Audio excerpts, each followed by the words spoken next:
Okay, for week 4, we're going to be finishing up what we started last week. Last week we did our picture of a beach scene. So if you're finished with that, we're going to move on and start the coloring. So I'm just going to quickly review by fast forwarding through our drawing part, and then let's get right into our coloring.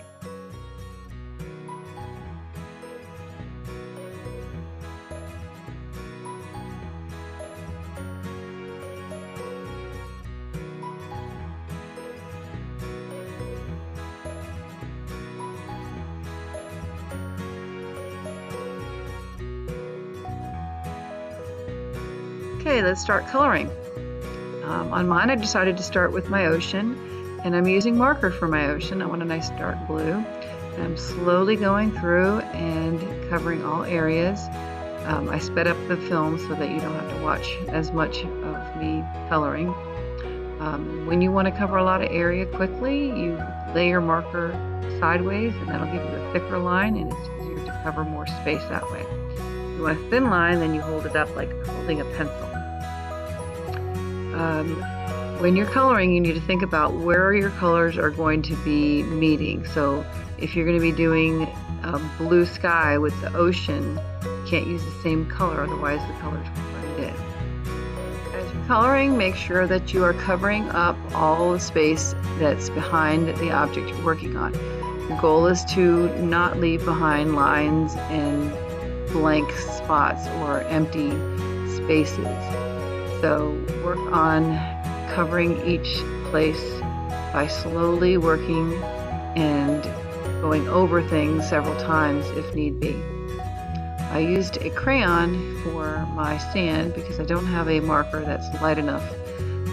Sand can be like white or beige or tan, so I just chose a gray crayon for that.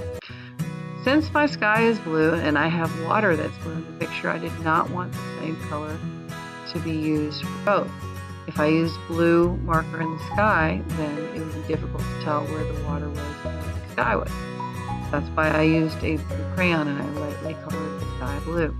If you have light blue and markers, then you're welcome to use markers for that.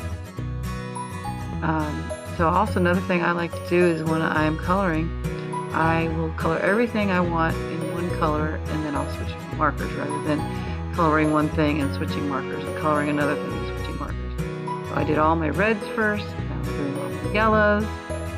Okay, and I found anything I wanted green, and so on and so forth. It's just a tip, that's the way I do it.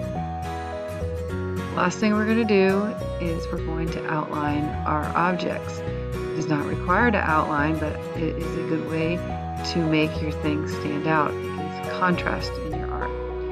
So that's what I'm going to do next. And any line I made with my pencil in the beginning, I'm going to go over it and make it stand out.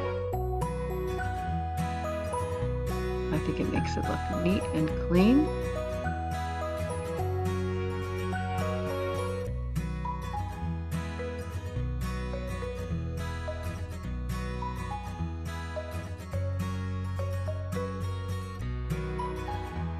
Okay, and there's my beach scene. Hope you enjoyed it. Have fun. Can't wait to see yours.